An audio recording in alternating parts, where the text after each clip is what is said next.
होता। या तालुक्यामध्ये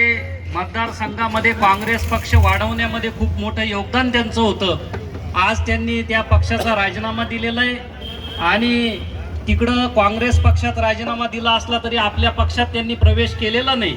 आणि राष्ट्रवादी काँग्रेस शरदचंद्र पवार पक्षात जरी त्यांनी प्रवेश केला नसला तरी आपण जे उमेदवार दिलेले आहेत अतिशय सर्वसामान्य कुटुंबातून दिलेले उमेदवार आहे, या सर्वांना विजयी करावा असं देखील आव्हान भाऊंनी या ठिकाणी केलेलं आहे।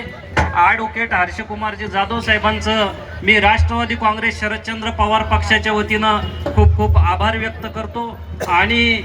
शहराच्या विकासासाठी आपण योग्य दिशेनं योग्य पाऊल उचललं, नेहमीच आपण ते घेत असतात, भविष्यातही घ्याल अशी अपेक्षा आपल्याकडून व्यक्त करतो आणि माझे आमदार चंद्रकांत अण्णा दानवे साहेब यांना विनंती करतो की या ठिकाणी मार्गदर्शन करावं।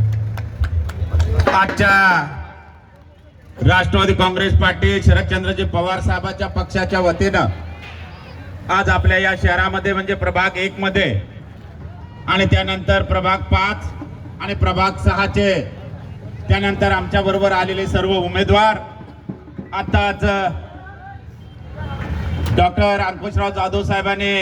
आपले विचार मांडले। त्यानंतर या शहराचं प्रमुख आणि शहरामध्ये सर्व कानाकोपऱ्यात नाव पोहोचलेलं असे ॲडव्होकेट हर्षकुमार भाऊ जाधव, त्यानंतर उपस्थित असलेले आपल्यामध्ये त्यांचं नाव सुद्धा या शहराच्या कानाकोपऱ्यात असे ज्येष्ठ आमचे मार्गदर्शक मुकुंदरावजी इंगळे, आपल्या या प्रभागाचे तरुण तडफदार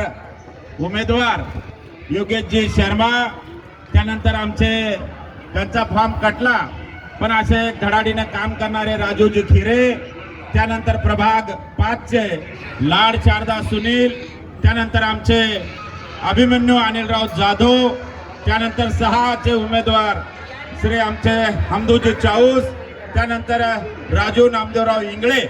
आणि आपल्या वार्ड क्रमांक मधील 1 ते 10 चे लोकप्रिय उमेदवार नगराध्यक्ष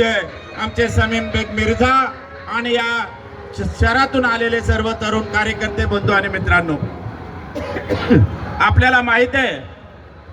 की खरोखर 1, 5 आणि 6 हे वार्ड मध्ये ते म्हणत होते की इथं तुमचं काही चालणार नाही, पण आता 2 ॲडव्होकेट,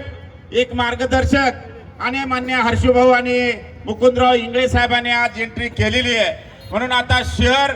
आपला ज्याला वाहक म्हणतो आपण, तो वाहक आता घराच्या बाहेर पडलेला आहे। या तिन्ही वार्डामध्ये या भारतीय जनता पार्टीचं आणि इतर पक्षाचं ताळमेळ आता राहिलेला नाहीये, एवढंच मला या निमित्तानं सांगायचंय। आता सांगताना सांगितलं गेलं की खरोखर या शहरामध्ये हिंदू आणि मुस्लिम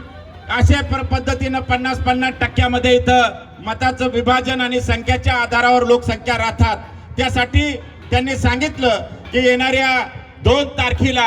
हर्षकुमारजी जाधव साहेबांना आणि इंगळे साहेबांना आणि त्यांच्या सर्व